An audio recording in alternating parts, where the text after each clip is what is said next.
Charles Moore, a world-renowned oceanographer and researcher and an expert on the topic of plastic pollution, as he speaks to students from around the world on our Green Contributor Global Program.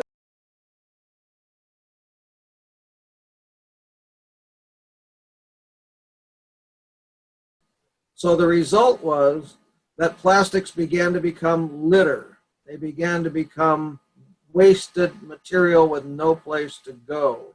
And that place, unfortunately, turns out to be the ocean at first. Because why? The ocean is downhill from everywhere. It is the lowest point on the planet for mostly the entire planet. So when plastic is sitting unused, wasted in landfills, on the sides of roads, on the banks of rivers, the place where it blows and washes when it rains is into the sea. And it turns out that plastic, for the most part, floats because consumer plastics are mostly the polymers known as polypropylene, polyethylene. These are called olefin plastics. And these plastics are lighter than water, so that they float on the surface of both fresh and salt water. And they began to become visible out in the ocean. I began to notice it in the 1960s and 1970s that the most common thing that I would be seeing out in the ocean as a sailor was floating plastic. It wasn't the most common thing being a seabird or a dolphin or a turtle or a whale, because the ocean is so vast and so uniform. You really notice things that are different than just the plain water. The water itself is so enormous and so uniform that anything floating on the surface catches your attention, whether it be a jumping fish or a whale or a dolphin or a swimming sea turtle or a bird. You notice these things. And when it got to be more noticeable to see plastic trash on the ocean than any of those natural things, that's when I began to become worried about the externality, meaning the fact that there was no plan for what to do with plastic after this single use, the time that it was used as a cup and thrown away, or a fork and thrown away, or a plate and thrown away, or plastic wrap that was not reusable. Those issues became very important. And the result was a polluted ocean with plastic. Now, I began to sample these plastics in the ocean in 1999 at an area called the Great Pacific Garbage Patch. And that's an area halfway between San Francisco and Hawaii that is accumulating plastic trash.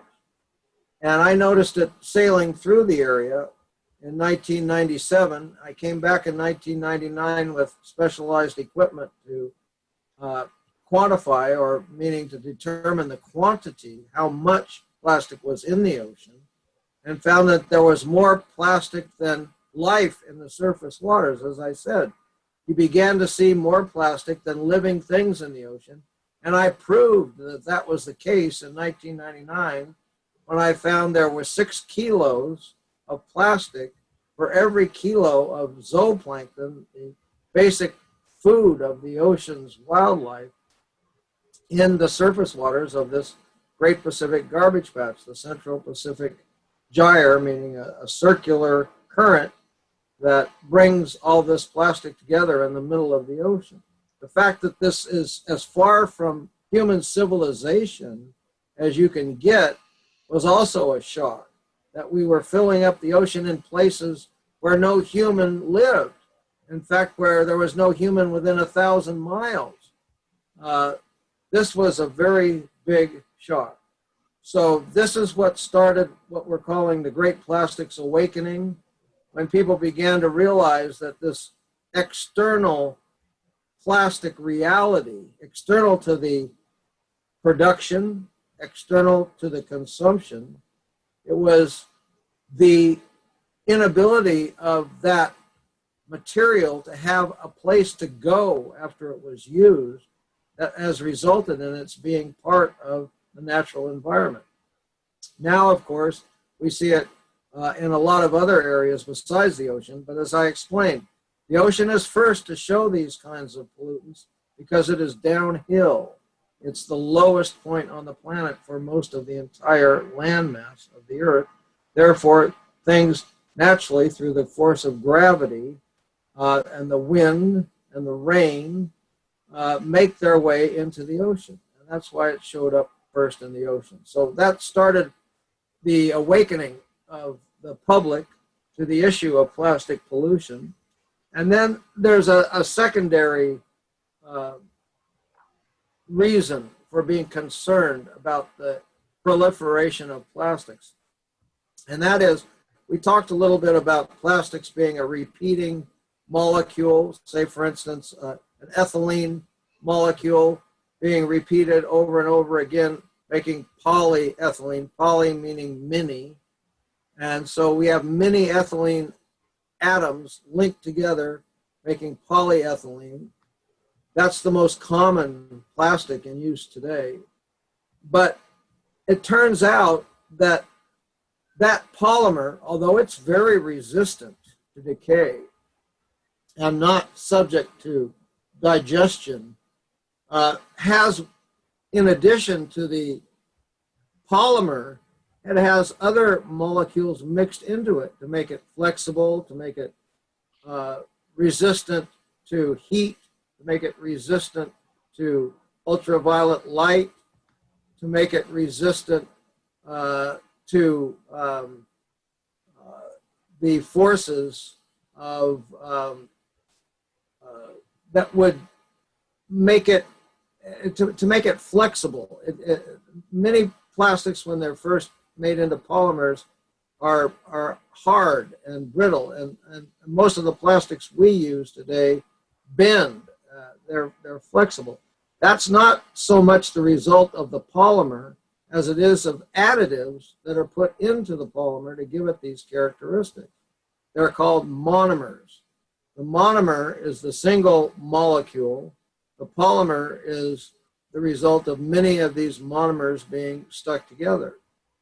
Now, in order to make the plastic flexible, UV resistant, heat resistant, so on and so forth, other chemicals are put into this plastic to mix in with it that do not become polymers, that are not really fixed within the polymer molecule, and they're subject to migration.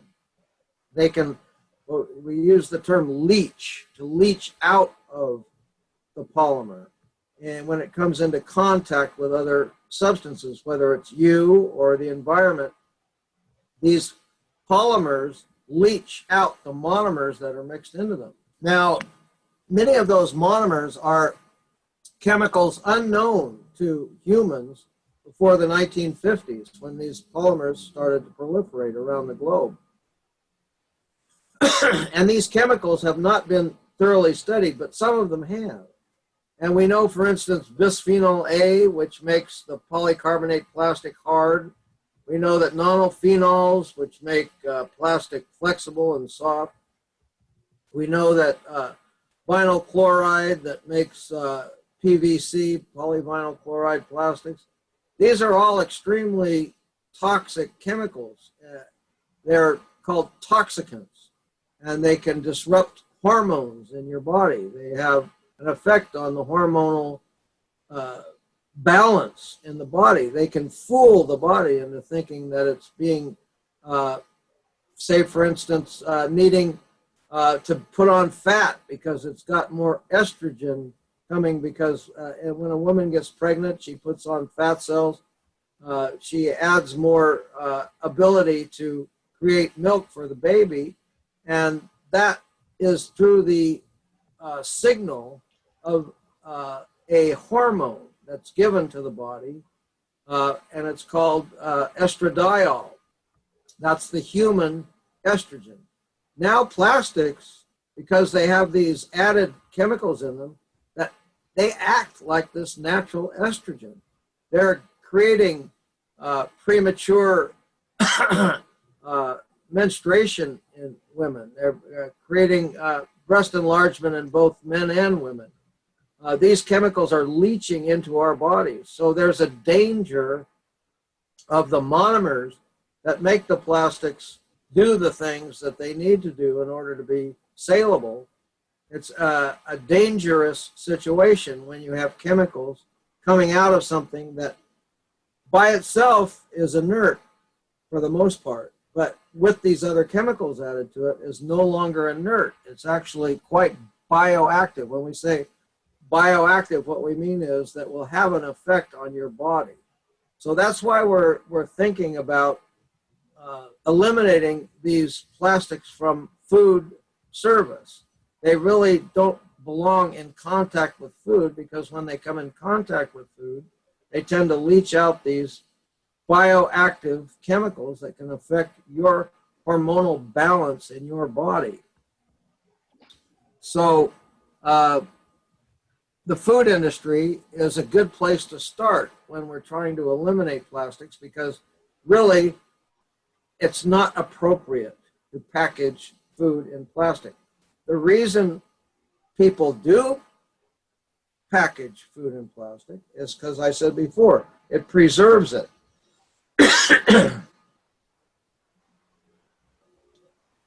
The preserving nature of plastic as a food delivery material is what makes it so economically valuable. What the industry talks about is losses from farm to fork. If you grow a crop and you package that crop in plastic, you can send it farther away from your farm without it changing and becoming rotten than you can if you don't package it in plastic. So that the industry claims that there are much less loss from the farm to your plate where you eat it than there would be if we didn't have plastic. The problem is the price we pay for having this convenience of getting food from far away is that the food is less healthy for us. It's packed when it's less ripe, and it's also leaching chemicals into the food. So we really need to think about our reliance on plastic as a food delivery system. Now, because it is so widespread, because it, in spite of these dangers, is still being used and increasingly used for these purposes, we're being asked to deal with the fact that it's everywhere, that it's no place to put it after we're done with it, that it piles up, that it becomes an ugly mess in our cities, on our streets, in our communities, on our farms, in our countryside, and it's killing animals. Animals eat this stuff, it mimics it. One of the problems with plastic is it breaks down. George, this might be a good time to show the video and then talk a little bit about why recycling is not working. Okay, give me 1 minute. I will just share the desktop screen. And what we're going to see is a voyage to the Great Pacific Garbage Patch and a little explanation from one of the crew members about how plastic breaks down in the environment.